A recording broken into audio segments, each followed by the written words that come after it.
अपनी पत्नी की यह 3 चीजें हर पुरुष को देखनी चाहिए। नहीं देखते हो तो दूसरे पराये पुरुष से बनाएगी संबंध। एक समय की बात है, एक गांव में एक आदमी रहता था। वह आदमी अपनी पत्नी से बहुत ही परेशान था क्योंकि उसकी पत्नी अपने पति से बात बात पर लड़ाई झगड़ा करती थी, जिसकी वजह से उसके घर में धीरे धीरे गरीबी आ गई और घर में खाने के लिए ना तो अनाज का दाना बचा और ना ही पहनने के लिए कपड़े बचे। रोज रोज के इस लड़ाई झग से वह आदमी अपनी पत्नी से परेशान हो गया था। अब एक दिन की बात है, वह आदमी अपने घर से जंगल की तरफ जाने लगता है और जंगल में जाते जाते उस आदमी की एक साधु से मुलाकात होती है। तब वह आदमी उस साधु के पास में बैठ जाता है और वहां पर बैठकर रोने लगता है और विलाप करने लगता है। तो वह साधु महात्मा उस आदमी से पूछते हैं, आखिर तुम्हें हुआ क्या है, तुम क्यों रो रहे हो भाई। तब वह आदमी उस साधु को बताता है, महाराज मेरे घर में मेरी पत्नी और 2 छोटे छोटे बच्चे हैं। मेरी पत्नी मेरी कोई भी बात नहीं मानती है और बात बात पर मुझसे लड़ाई झगड़ा करती है, जिसकी वजह से मेरा एक छोटा सा कारोबार था वह भी बंद हो गया और अब हम घर में दाने दाने के लिए मोहताज हो गए हैं। हमारे घर में खाने के लिए कुछ भी नहीं है, पहनने के लिए कपड़े नहीं है और पीने के लिए पानी नहीं है। मैं अपनी पत्नी को समझाता हूँ कि लड़ाई झगड़ा मत करो, इसके बावजूद भी वह नहीं सुनती है और लड़ाई झगड़ा करती है। इस वजह से मैं बहुत ही दुखी हूँ, इसलिए मैं अपना घर छोड़कर भागकर आपकी शरण में आया हूँ। आप ही कुछ उपाय बताए। वह साधु महात्मा उस आदमी को बोलते हैं, तू रो मत, आज मैं तुम्हें 3 ऐसी चीजें बताने जा रहा हूँ जो पुरुष अपनी पत्नी में देखता है तो वह पुरुष अपने जीवन में कभी भी गरीब नहीं रहता और ना ही उसके घर में लड़ाई झगड़ा होता है, उसके कारोबार में तरक्की होती है और उसका घर हमेशा धन से भरा रहता है। वह साधु महात्मा उस आदमी को बताते हैं, मैं तुम्हें जो बातें बताने जा रहा हूँ उन 3 चीजों की गांठ बांध लो। तब वह आदमी साधु महात्मा की बातें बड़े ही गौर से सुनता है। वह आदमी साधु महात्मा से कहता है, महाराज मुझे जल्दी से जल्दी ये तीनों बातें बताए, वे कौन सी 3 चीजें हैं जो प्रत्येक पुरुष को अपनी पत्नी में देखनी चाहिए। तब साधु महात्मा बोलते हैं, अरे रुको जरा, इतनी जल्दबाजी ठीक नहीं है, मैं तुम्हें विस्तार से बताता हूँ। तब वह साधु महात्मा उस आदमी को एक कहानी सुनाते हैं। एक नगर में एक व्यापारी रहता था। उस व्यापारी का बहुत बड़ा व्यापार था। व्यापारी के घर में वह और उसकी पत्नी दोनों ही रहते थे। उस व्यापारी और उसकी पत्नी में आपस में बहुत बड़ा प्रेम था। उनके घर में कभी भी लड़ाई झगड़ा या किसी प्रकार का कोई क्लेश नहीं होता था, इसलिए उनके घर में सदा माँ लक्ष्मी का वास रहता था और उनके कारोबार में दिन दूनी और रात चौगुनी तरक्की होती थी। उस व्यापारी और उसकी पत्नी में इतना प्रेम था कि आसपास के लोग भी उनके प्रेम को देखकर जल जाते थे। व्यापारी और उसकी पत्नी के इस प्रेम की मिसाल हर गाँव वाले देते थे। ऐसा करते करते उस व्यापारी और उसकी पत्नी की बात उस गाँव के राजा तक पहुँच जाती है। जब व्यापारी और उसकी पत्नी की बात उस राजा के पास पहुंचती है तो वह भी उनके प्रेम की मिसाल की तारीफ करता है और कहता है, हमारे गांव में एक आदमी और स्त्री ऐसे भी हैं जिनके घर में कभी भी लड़ाई झगड़ा नहीं होता है। उन दोनों में आपस में इतना प्रेम है जितना मैंने आज तक अपनी जिंदगी में कभी नहीं देखा। एक बार की बात है, वह राजा पूरे नगर में ढिंढोरा पिटवा है और कहता है कि इस राज्य में जितने भी लोग हैं वे सभी अपने अपने घर में दीपक जलाकर रखेगी। तब रानी अपने राजा से पूछती है, महाराज आखिरकार आप सभी के घर में दीपक क्यों जलवा रहे हैं। राजा रानी की बात सुनकर कहता है, दीपक प्रेम की निशानी होता है, जिसके घर में दीपक जलता है उसके घर में सदा प्रेम बना रहता है और मैं चाहता हूँ कि जो प्रेम व्यापारी और उसकी पत्नी के बीच में है वही प्रेम हमारे इस नगर में सभी पति और पत्नी के बीच में हो, इसीलिए मैं हर घर में दीपक जलाना चाहता हूँ। राजा के सैनिक को पूरे नगर में ढिंढोरा पीटते हैं और कहते हैं सभी के घर में दीपक रात भर जलना चाहिए। राजा की बात मानकर सभी नगरवासी अपने अपने घर में दीपक जलाते हैं, लेकिन जैसे ही आधी रात होती है तो सभी के घर के दीपक बुझ जाते हैं, लेकिन उस व्यापारी और उसकी पत्नी के घर का दीपक कभी नहीं बुझता है, क्योंकि दीपक प्रेम की निशानी होता है। व्यापारी की पत्नी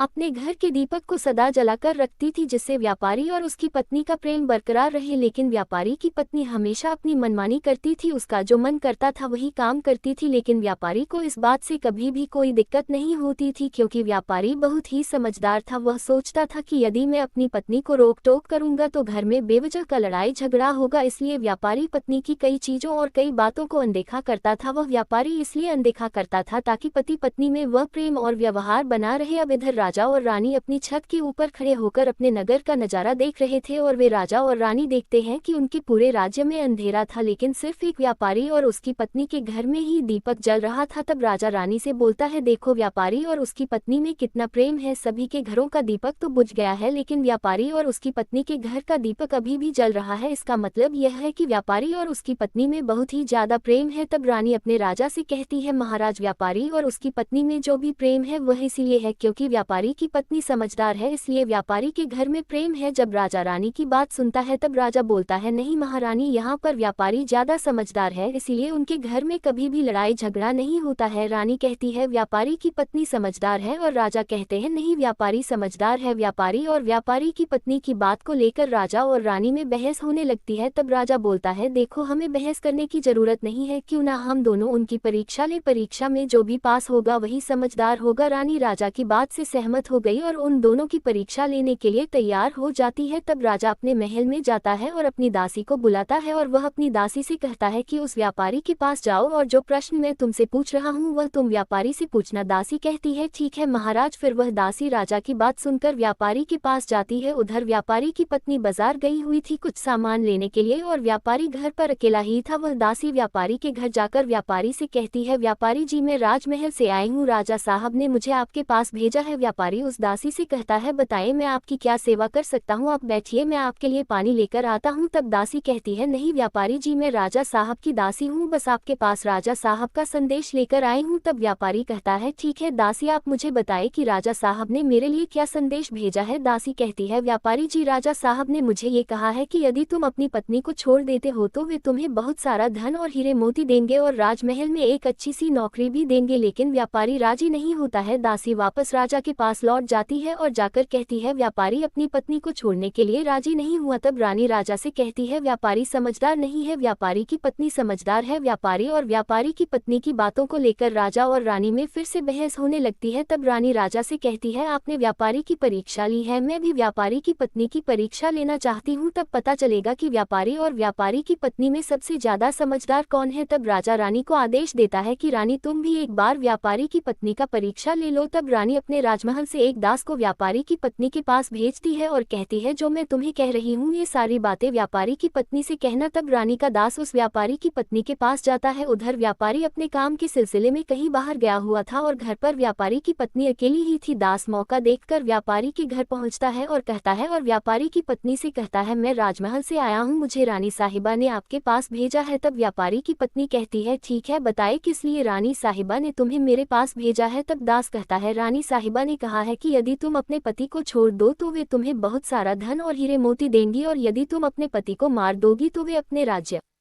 का आधा हिस्सा तुम्हें दे देंगी। दास की बात सुनकर व्यापारी की पत्नी तैयार हो जाती है और कहती है ठीक है यदि रानी साहिबा अपने राज्य का आधा हिस्सा मुझे दे देंगी तो मैं अपने पति को मार दूंगी। तब दास कहता है मुझे कैसे पता चलेगा कि तुमने अपने पति को मार दिया है। तब व्यापारी पत्नी की कहती है मेरे घर में जो दीपक जल रहा है वह तुम्हें दिखाई दे रहा है। दास कहता है हाँ दिखाई दे रहा है। तब व्यापारी की पत्नी कहती है जब मैं अपने पति को मार दूंगी तो मैं ये दीपक बुझा दूंगी, तब तुम्हें पता चल जाएगा कि मैंने अपने पति को मार दिया है। अब वह दास व्यापारी की पत्नी की बात सुनकर राजमहल वापस लौट जाता है और राजा और रानी को ये सारी बात बताता है। व्यापारी की पत्नी की बात सुनकर रानी बहुत ही आश्चर्यचकित हो जाती है और रानी को स्त्री जाति से नफरत होने लगती है। तब वह राजा अपने सारे दास और सैनिकों को बुलाता है और कहता है देखो मैं यह नहीं चाहता कि मेरी और रानी की वजह से किसी निर्दोष की जान चली जाए, तुम ऐसा करो कि उस व्यापारी के घर जाओ और व्यापारी को सारी बातें बता दो और उसे बचा लो। इधर दास और दासी व्यापारी के घर जाते हैं और सोचते हैं कि व्यापारी की पत्नी तो व्यापारी को रात में मारेगी और दीपक भी बुझाएगी, इससे पहले कि वह रात में व्यापारी को मारे हम व्यापारी की पत्नी के घर पर हमला बोल देते हैं। इधर शाम का समय था और जैसे ही राजा के सैनिक